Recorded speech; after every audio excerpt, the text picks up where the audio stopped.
사랑의 보금자리였던 포근한 침대의 변천사. 나사렛의 예수는 짚이 들어있는 구요 안에서 태어났다고 하며 고대 이집트나 수메르인들은 갈대 잎을 묶은 새둥지 같은 침상에서 잤고 왕족이나 귀족들은 공중에 매달린 침상에서 잤습니다.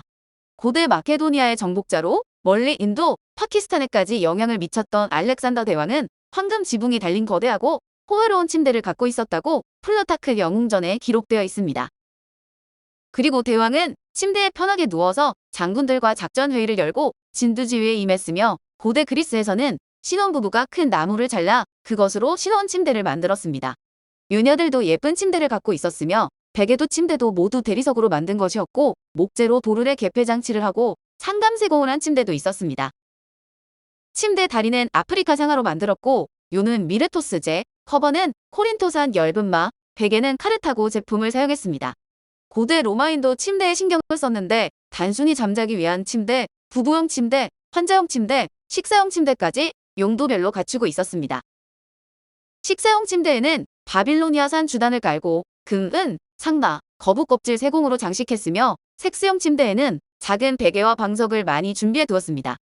반면 중세의 침대는 허술했는데 십자군이 아랍에서 지붕 달린 보석한 모양의 침대를 전리품으로 가져올 때까지는 가죽을 엮은 침대에 집방석을 까는 정도였습니다. 지붕 달린 침대는 십자군 시대의 침상이라고 불렸고 온통 금색으로 찬란했으며 거의 오그에 두어 왕비나 귀부인들이 침대에 누운 채로 십자군 병사들을 접견하고 치하했습니다. 이런 동양풍의 침대가 서양 침대의 모델이 된 이래 귀족들은 지붕이 있고 커튼을 친 침대를 즐겨 애용했는데 그것은 언뜻 보기에는 독립된 아름다운 천막집이었습니다. 커튼을 내리면 거기서 무슨 짓을 하더라도 절대로 타인이 들여다볼 수가 없어 침대는 마치 헤어졌다 다시 만난 애인처럼 친밀하고 은밀한 세계를 만들었습니다. 아이린 파워의 중세에 사는 사람들을 읽으면 여름에는 침대에 벼룩과 빈대가 모여들어 침대 다리에 물이 담긴 접시와 물 받침을 끼워 방지했다고 합니다. 서민들의 가정에서는 요는 마대에 짚을 채워 넣어 만들고 이불은 헝겊 조각을 여러 겹으로 겹쳐 만들어 추울 때면 몸을 구부리고 떨면서 잤다고 합니다. 또는 짐승 가죽을 덮었는데 너무 비쌌기 때문에 일반 서민들은 구입하기 힘들었고 16세기에는 오리털 이불도 만들어졌지만 그것도 서민들에게는 그림의 떡이었습니다. 추위를 피하기 위해 침대에 개나 고양이를 여러 마리나 껴안고 잠을 자는 사람들도 많았다고 한스홀의 침상 예찬에 소개되어 있습니다. 왕국 귀족들의 침상은 16세기가 되자 한결같이 지붕이 달리고 재단같이 화려한 금속재 침대로 바뀌었습니다.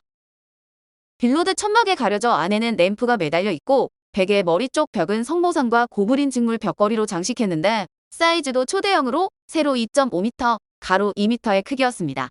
14세기경까지는 침대 커버를 큰 사이즈로 짜는 기술이 없었고 언제 어디서 도적이나 암살자에게 잠든 사이에 습격당할지 모른다는 불안감도 있어 침대 사이즈는 16세기 것의 절반밖에 되지 않았습니다. 보통 상반신은 대충 베개에 의지하고 잤는데 일단 유사시 순간적으로 일어날 수 있도록 방비도 게을리하지 않았으며 침상 주변에는 램프를 켜 놓았으며 침대 목책을 높게 하고 있었습니다. 침대가 화려한 명주요로 단장하게 된 것은 태양왕인 루이 14세 때부터인데 베르사유 궁전의 애첩들에게 그 명주 침대는 영광스러운 무대였으며 최고의 연기를 피로하는 핑크빛 장소였습니다. 자기 과시욕이 강했던 나폴레옹 1세는 황제 권위에 어울리도록 침대에 금투구와 얼개수 가지로 장식한 N의 이니셜 문자를 장식으로 붙였는데 침대가 쿠션식으로 바뀐 것은 영국의 산업혁명 이후인 19세기 말부터였습니다. 프로크루스테스의 침대.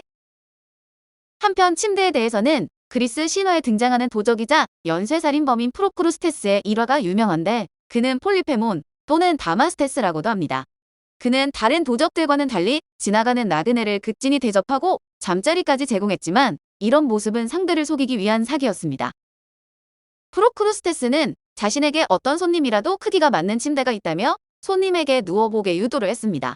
그런 다음 침대보다 키가 크면 남는 목을 잘라버리고 침대보다 키가 작으면 침대 길이에 맞춰 강제로 늘려서 뼈와 근육을 나작내는 식으로 상대를 살해했습니다. 침대와 크기가 꼭 맞는 사람이 있으면 어떻게 되는가 싶은데 편번에 따라 테세우스가 나타나기 이전에 그런 사람이 딱 한 명 있어서 살아남았고 노예가 되어 시중을 들었다고도 합니다. 프로크루스테스의 수법은 특히 악질이었다고 할 수 있는데 고대 사회에는 동서양을 가리지 않고 접대의 관습으로 손님으로 방문한 이에게 해를 끼쳐선 안 된다는 암묵적인 규범이 있었기 때문입니다. 결국 아테네로 향하던 테세우스에 의해 퇴치되는데 프로크루스테스는 테세우스에게도 침대에 누워볼 것을 권했지만 테세우스는 이미 악명을 알고 있어 그를 침대에 눕히고 똑같은 방법으로 목을 베서 죽였습니다. 정작 본인도 자신이 만든 침대의 키가 맞지 않았던 것인데 판본에 따라선 테세우스가 최초로 침대와 키가 딱 맞는 인물이었기 때문에 죽지 않았다고도 합니다. 만화로 보는 그리스 로마 신화 판본에서는 프로크루스테스가 침대보다 큰 것으로 묘사되어 테세우스가 그를 침대의 밧줄로 묶고 도끼를 들고 다리를 자르려는 컷이 나옵니다. 프로크루스테스의 일화를 통해 프로크루스테스의 침대라는 관용구가 나왔는데 어떤 절대적 기준을 정해놓고 모든 것을 거기에 맞추려 하는 것을 가리키는 말입니다. 영어로는 프로크러스틴이라고 하는데 어떠한 시스템이나 규정 등이 개인차를 고려하지 않고 지나치게 획일적인이라는 뜻의 형용사입니다. 오늘은 사랑의 보금자리였던 포근한 침대의 변천사였습니다.